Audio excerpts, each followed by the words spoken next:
ভাই 3 টাকা কম আছে। সমস্যা নাই, চল। ওকে, আমি শুধু ভুলে গেছিলাম, বুঝছেন? আমি কারওয়ান বাজার আসার পর আমার মনে পড়ছে। অ্যাপের সিস্টেমটা বুঝছেন? আমি বুঝছি। মানে ইন ড্রাইভে কোনো মানে এটা হলো পৃথিবীর সবচেয়ে ফালতু অ্যাপ, না পাইরে আমি এটা ধর। আসসালামু আলাইকুম, hello happy people, welcome to another new video. আশা করি সবাই ভালো এবং সুস্থ আছেন। আলহামদুলিল্লাহ আমিও ভালো আছি। ভাই, গত বছর এমন সময় জাম্পার জ্যাকেট যার যা কিছু আছে সব কিছু পইরা রাস্তায় নামা লাগছিল, আর এখন আমারে দেখেন একটা সোয়েট শার্ট পইরা মোটর সাইকেল চালাইতেছি।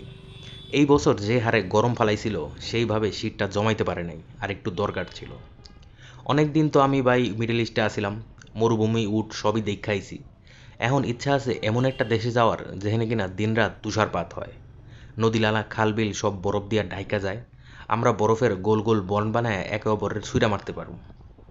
কিন্তু ভাই এখনই তো আর বরফের দেশে যাইতে পারব না, চলেন আপাতত যাত্রীর কাছে যাই। ভিডিওটা বিসমিল্লা করি। আজ ডিসেম্বর মাসের 30 তারিখ, রোজ সোমবার, সময় এখন সকাল 10টা।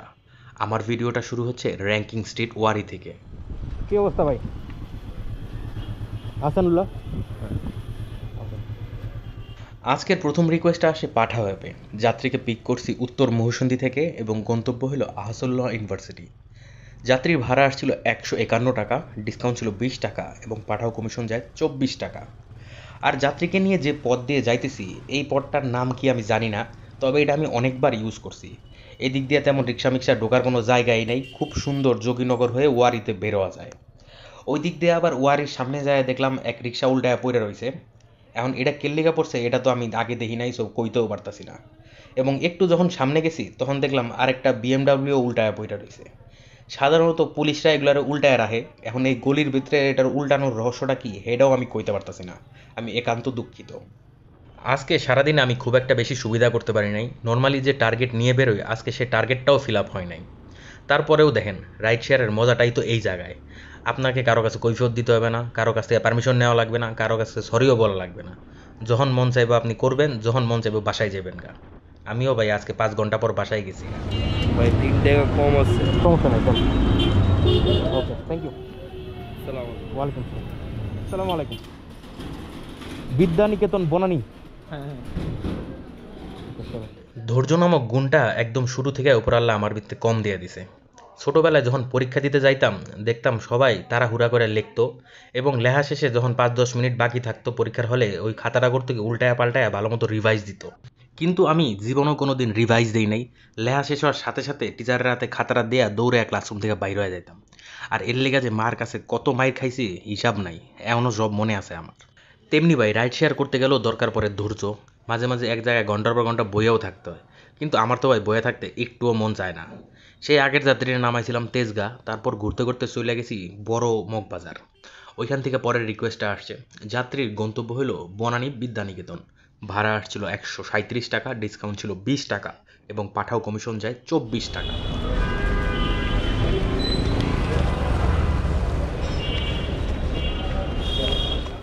ধন্যবাদ। 11 কোথায়? মিরপুর 11 ওই যে স্কয়ার হসপিটালটা আছে ওইখানে। মেন রোডই। ওরে শিট, 1 মিনিট একটু দাঁড়াবেন, আমি আমার প্রেসক্রিপশন আনতে দিলে। আগের যাত্রীকে নামাইছিলাম সেই 11:30টায়। তারপরে চরকিল্লাহান ঘুরতেছি তো ঘুরতেই আছি, রিকোয়েস্ট আর পাই না। শেষমেশ 12:30 বাজে গেল। আমি ওয়েট করতেছিলাম দারোগা গাড়ির মোচরে। এখন ওই জায়গায় ইন ড্রাইভে দেখলাম একটা রিকোয়েস্ট আসে মহানগর যে 3 নাম্বার গেট আছে ওই জায়গার থেকে মিরপুরের। যাত্রী অফার করছে 150 টাকা, আমি তার 165 টাকা বিট করছি, 10 কিলোমিটার রাস্তা। সে অ্যাকসেপ্ট করলো। যখনই যেই যাত্রী অ্যাকসেপ্ট করছে সাথে সাথে না পাঠাওতে রিকোয়েস্ট আসছে, তাও আবার একটা না ভাই, 2টা রিকোয়েস্ট পর পর। এমন মেজাজটা খারাপ হইলো, মনটা চাইতেছিল যে মোবাইলটা ফিক্কা নাদির জিলের পানিতে হালায় দিই। যাই হোক, আমি পাঠাওয়ার রিকোয়েস্টগুলো ক্যান্সেল করে দিছি, তারপর ইন ড্রাইভের যেটা আছে ওইটা অ্যাকসেপ্ট করে যাত্রীর পিক করছি। আর যাত্রীকে নিয়ে পৌঁছাইতে প্রায় ঘন্টাখানেক লেগে গেছে আমার। মিরপুর 10 গোল চত্বরের প্রায় 3 কিলোমিটার আগে থেকে জ্যাম। শেরে বাংলা ক্রিকেট স্টেডিয়ামে আজকে বিপিএল এর উদ্বোধনী ম্যাচ, ওই জায়গায় ভাই এর লেগা বহুত মানুষজন জড়ো হয়ে রয়েছে।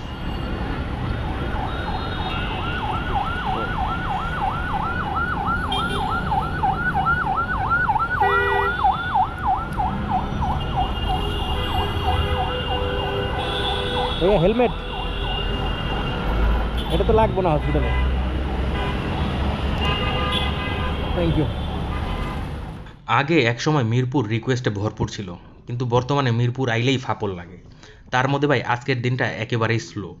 আমি গেছিলাম মিরপুর ডিওএইচএসের সামনে এবং ওইখানে যাই দেখতে পাইলাম ইনড্রাইভে একটা রিকোয়েস্ট আছে ডিওএইচএস থেকে সেই ব্র্যাক ইউনিভার্সিটির সামনে, ভাড়া দেখাইতেছিল 180।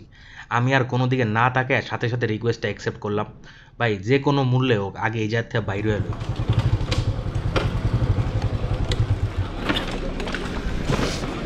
BRAC university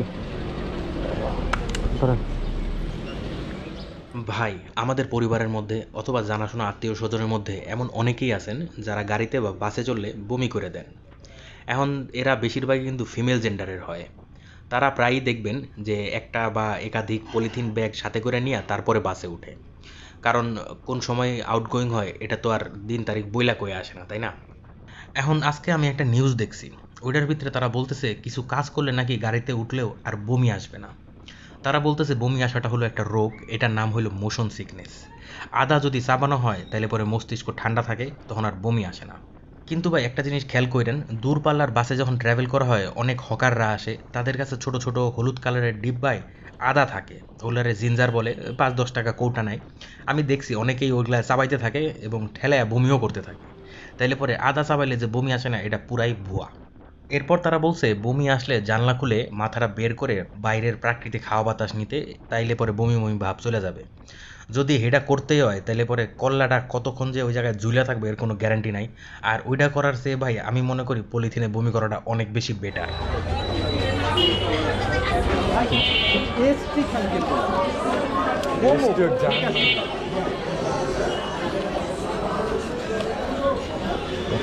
thank you. ওয়ালাইকুম সালাম। ভাই আমি আপনাকে জিজ্ঞেস করছি যে আপনি নীল শার্ট পরা কিনা। আপনি আমাকে দেখছেন? হ্যাঁ আমি দেখলাম যে আপনি কোন বাইকারে নাকি ডাকতেছেন মনে হয়। আমি মানে চিন্তা করতেছি, আমি তো লোকেশন দিতেছি, মানে আপনি চলে আসছেন। সমস্যা না, আমি তো ফোন দিবই, চলেন। গ্রিন রোড যাবেন না? হ্যাঁ, আইবি হোস্টেলের সামনে।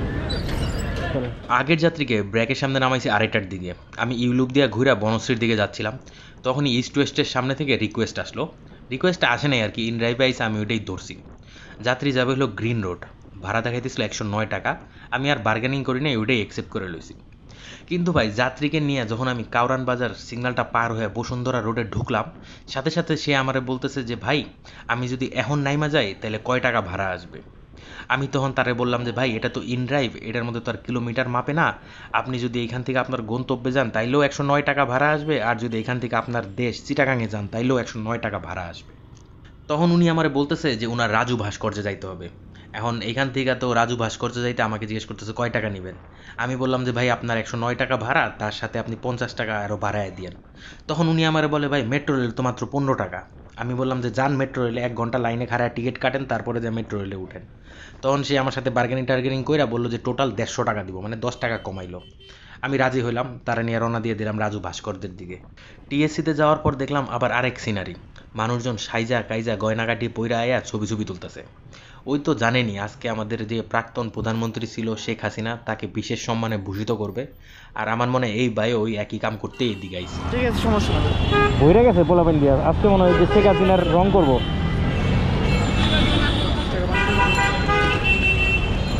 আমি শুধু ভুলে গেছিলাম, বুঝছেন, আমি কারওয়ান বাজার আসার পর আমার মনে পড়ছে। না সমস্যা নাই, একটু ওকে। ভাই এটা একটু তুলতে হবে। ওকে, থ্যাংক ইউ। থ্যাংক ইউ ভাই। এতদিন ধরে রাইড শেয়ার করার পরেও একটা জায়গায় এসে আমি বারবার ধরা খায়া যাই। অ্যাপ বা খ্যাপ যেটাই মারি না কেন, যখনই কোনো বাসার দিকে ট্রিপ পাই তখন আর মনটারে আটকায় রাখতে পারি না। যেমনিও কেমনে জানি বাসায় জায়গা। আসসালামু আলাইকুম ভাই, কোতোয়ালি থানা। কোতোয়ালি থানা। কোতোয়ালি থানা বলতে? আপনি তো কোতোয়ালি থানায় যাবেন? আমি যাবো, হ্যাঁ, ওই সদরঘাট, ওই বিক্রমপুর গার্ডেন সিটি, ওইটার কোতোয়ালি থানা একই সাথে।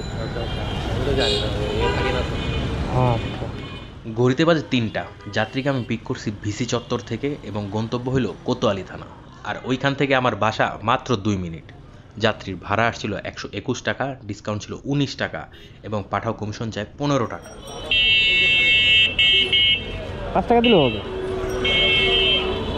নাই 5 টাকা দিতে আছে কত?